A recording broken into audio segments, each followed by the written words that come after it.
गांव के बीचों बीच एक कच्ची सड़क के किनारे हर दोपहर एक छोटा सा ठेला सज जाता था। उस ठेले पर लकड़ी का चूल्हा धधक रहा होता, ताजे मसालों की खुशबू हवा में घुल जाती और भीड़ धीरे धीरे जमा होने लगती। ये ठेला था रवि का। उम्र 30-35 के बीच होगी, चेहरे पर हमेशा मुस्कान रहती। बचपन से अनाथ, पर दिल का ऐसा बड़ा कि पूरा गांव उसे अपना मानता था। एक बूढ़ी अम्मा जो हर दिन पहली ग्राहक होती, पास आकर बोली, अरे बेटा, आज भी इतना खुशबूदार चिकन बनाया है। लेकिन बता, कब तक मुफ्त में खिलाता रहेगा? कोई धंधा वंधा कर ले, थोड़ा कमा भी ले। अम्मा, जब तक जान है ये ठेला चलेगा। आप बस आशीर्वाद देती रहना। भीड़ बढ़ती जाती। अमीर गरीब, छोटे बड़े, आसपास के गांवों से लोग रवि के चिकन का स्वाद लेने आते। सबकी जुबान पर एक ही सवाल रहता, मुफ्त क्यों? उस दिन एक जवान लड़का जिसका नाम था गोपाल, थाली लेते हुए बोला, अरे भाई, ये राज बता दो ना, रोज इतनी भीड़, इतना खर्चा जेब से जाता है ना। रवि मुस्कुराकर बोला, भाई सवाल जवाब छोड़, गरम गरम चिकन खा। राज जान के क्या करेगा? फिलहाल तो दाल रोटी खाने से अच्छा है चिकन का मजा ले। भीड़ हंसने लगी। रवि का अंदाज ही ऐसा था कि सवाल पूछने वाला भी मुस्कुरा देता। लेकिन गोपाल की जिज्ञासा बढ़ गई। उसने ठान लिया कि आज रवि का पीछा करेगा। शाम को ठेला खाली हो चुका था। रवि ने बर्तन समेटे, ठेला खींचा और घर की ओर चल पड़ा। गोपाल कुछ दूरी बनाकर उसका पीछा करने लगा। रवि को लगा ही नहीं कि कोई पीछे है।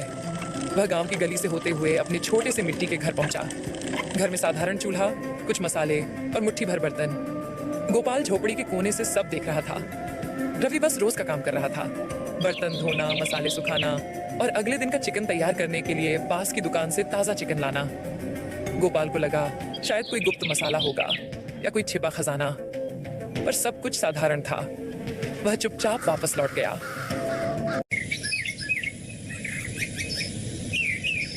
अगले दिन गोपाल फिर ठेले पर आया।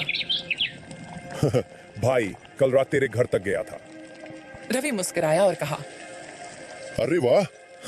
क्यों भैया, रेसिपी चोरी करनी थी क्या? रेसिपी नहीं। जानना था कि तू हर दिन इतना चिकन मुफ्त में कैसे खिला देता है। तेरा कोई नफा नहीं, ना पैसे आते, फिर कैसे? भाई, तेरे जैसे बहुत लोग पूछते हैं, पर सुन, ये राज जान के तू क्या करेगा? मुफ्त का चिकन खा, पेट भर और घर जा। राज जानने की भूख मत रख। ठीक है, पर एक दिन तो बता ही देना पड़ेगा। अरे हाँ, वो दिन आएगा। एक दिन पूरा गांव जान जाएगा। लेकिन अभी मत जान, अभी तो बस खा, नहीं तो चिकन खत्म हो जाएगा। तू भी ना, बड़ा ही अजीब आदमी है। अजीब हूँ, तभी तो सबको मुफ्त में चिकन खिलाता हूँ।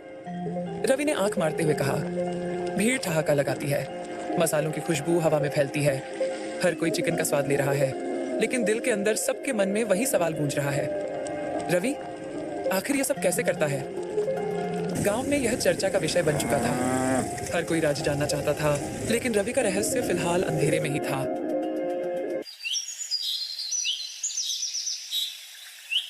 अगले दिन सूरज की पहली किरण गांव की गलियों में फैल गई। हल्की ठंडी हवा चल रही थी और गांव के चबूतरे पर लोग रोज की तरह बैठकर बातें कर रहे थे। वहीं से होकर रवि अपना ठेला खींचते हुए उस जगह पहुंचा जहां वह हर दिन ठेला लगाता था।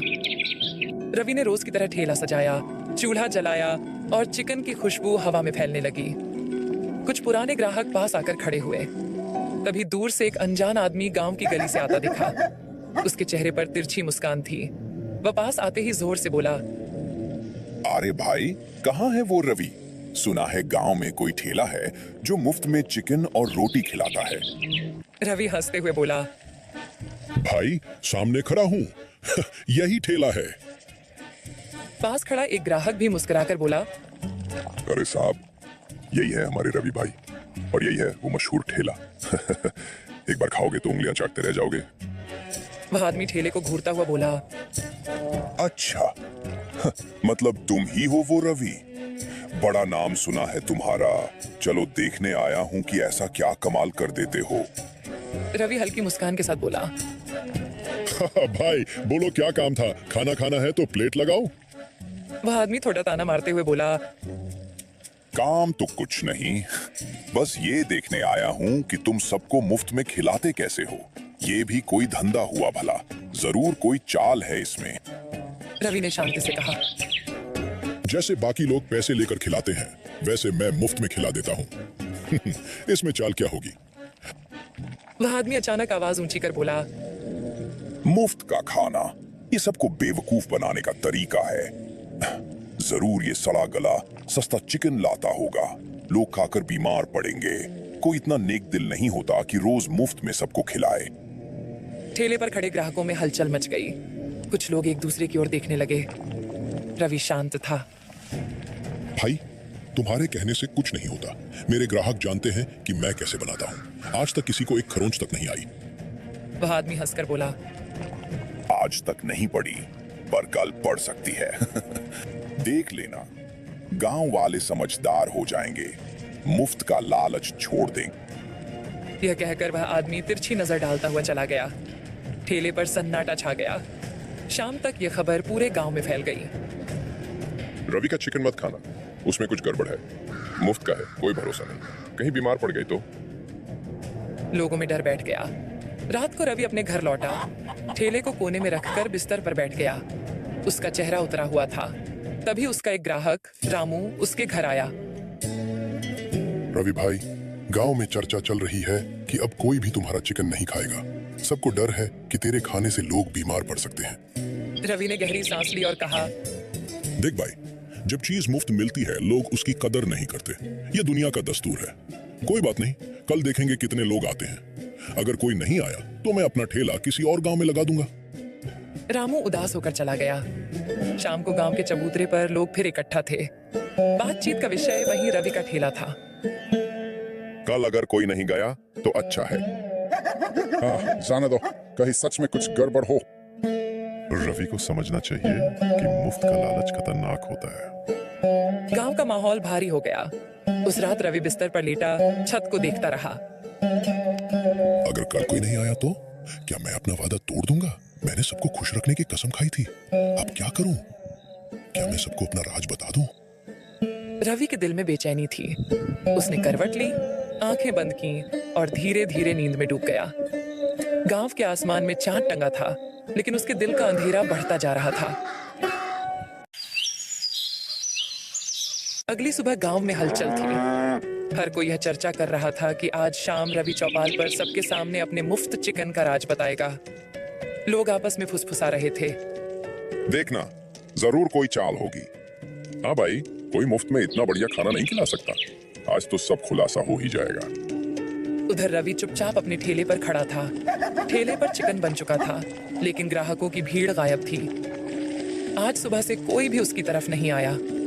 वह मन ही मन बोला, ठीक है, अब वक्त आ गया है कि सच सबके सामने रख दो, चाहे लोग क्या सोचें। शाम को गांव का चौपाल खचाखच भरा हुआ था। बच्चे, बूढ़े और औरतें सब जमा थे। गांव का मुखिया सबसे आगे बैठा था। उसके चेहरे पर मुस्कान थी, लेकिन आंखों में गहराई का दर्द भी झलक रहा था। भाइयों और बहनों, आज मैं अपना राज बताने आया हूँ, लेकिन पहले एक बात साफ कर दूं। अगर मैंने सच बता दिया तो कल से मैं यहाँ मुफ्त में चिकन नहीं बांट पाऊंगा। सोच लो, राज चाहिए या मुफ्त का खाना? भीड़ में खुसफुसाहट हुई। तभी एक युवक आगे बढ़ा। राज, बताओ रवि, सच क्या है? हम सब जानना चाहते हैं। ठीक है, तो सुनो। ये कहानी आज से कई साल पहले की है। मैं पहले एक दूसरे गांव में चिकन बेचता था। वहां एक बहुत अमीर आदमी रहता था। उसका दिल बड़ा था। वो रोज मुझसे सारा चिकन खरीदता और गांव के अनाथ बच्चों, बूढ़ों और गरीबों को खिलाता। मैं रोज उससे अच्छे पैसे लेता और सोचता कि ये आदमी सचमुच फरिश्ता है। एक दिन अचानक वो आदमी बहुत बीमार पड़ गया। मुझे बुलावा आया। मैं भागा भागा उसके घर गया। उसने मेरा हाथ पकड़ा और कहा, रवि, अब मेरे पास ज्यादा वक्त नहीं है। ये मेरी सारी दौलत, जमीन जायदाद और गहने ले लो। वादा करो कि जब तक ये सब खत्म ना हो तुम भूखों को मुफ्त में खाना खिलाते रहोगे। मैं रो पड़ा। उसने फिर कहा, मेरी आखिरी ख्वाहिश है कि मेरे बाद कोई भूखा ना सोए। इतना कहकर उसने अपनी आखिरी सांस ली। उस दिन से मैंने ठान लिया कि इस दौलत का एक एक पैसा दूसरों को खिलाने में लगाऊंगा। यही वजह है कि मैं यहाँ मुफ्त में चिकन बांटता हूँ। चौपाल पर सन्नाटा छा गया। सभी गांव वाले एक दूसरे की ओर देखने लगे। किसी के पास कुछ कहने को नहीं था। उनकी आंखों में शर्म और पछतावा झलक रहा था। रवि बेटा, हमें माफ कर दो। हमने तेरे नेक काम पर शक करके बड़ा पाप किया। तू गांव का बेटा है, हमें गर्व होना चाहिए था, लेकिन हमने तुझे दुख दिया। मैंने किसी से शिकायत नहीं की, पर अब मैं यहां रुकूंगा नहीं। जिस आदमी ने मुझे ये दौलत दी, उसने कहा था कि मैं इसे दूसरों को खुश करने में लगाऊं। जब यहां लोग मेरी मंशा नहीं समझ पाए, तो मुझे अगले गांव जाना होगा। शायद वहां कोई भूखा होगा जिसे मेरा ठेला चाहिए। अगले दिन रवि अपना ठेला लेकर गांव छोड़ गया। कुछ मील दूर नए गांव में उसने ठेला लगाया। वही खुशबू, वही प्यार। वहां के लोग हैरान थे कि कोई इतना स्वादिष्ट खाना मुफ्त में दे रहा है। लेकिन इस बार रवि को देखकर उनकी आंखों में बस सम्मान था। रवि ने खुद से कहा, यही मेरा रास्ता है। जब तक ये दौलत है, मैं भूखों को खिलाऊंगा। शायद किसी दिन लोग समझेंगे कि असली दौलत पैसों की नहीं, इंसानियत की होती है। और उस दिन से रवि की कहानी गांव-गांव गूंजने लगी।